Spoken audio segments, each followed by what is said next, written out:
ফেনীর মুহুরী, কহুয়া ও সিলোনিয়া নদীর পানি বিপদসীমার নিচে প্রবাহিত হলেও ফুলগাজী ও পরশুরামে বন্যা পরিস্থিতির আরো অবনতি হয়েছে। এবার সিলোনিয়া নদীতে বাঁধ ভেঙে পানি প্রবেশ করে নতুন নতুন এলাকা প্লাবিত হয়েছে।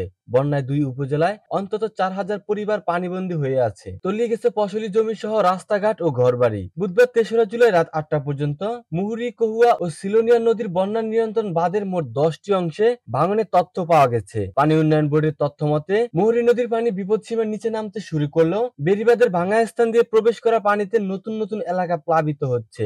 এছাড়া গত ২ দিনে মুহুরী, সিলোনিয়া নদীর বন্যা নিয়ন্ত্রণ বাঁধে ১০টি স্থানে ভাঙন হয়েছে। তার মধ্যে ফুলগাজী, দৌলতপুর ও পরশুরামের দক্ষিণ শালদারের ২টি স্থানে ভাঙনের মাত্রা বেশি।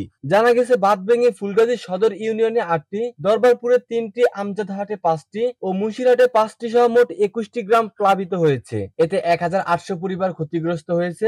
ইতোমধ্যে বন্যা দুর্গতদের মাঝে ৯০০ প্যাকেট শুকনো খাবার বিতরণ করা হয়েছে। মঙ্গলবার ২রা জুলাই ভারী বৃষ্টিপাত ও উজানের পানিতে মুহুরী নদীর পানি বিপদসীমার ১৩০ সেন্টিমিটার উপর দিয়ে প্রবাহিত হয়েছে।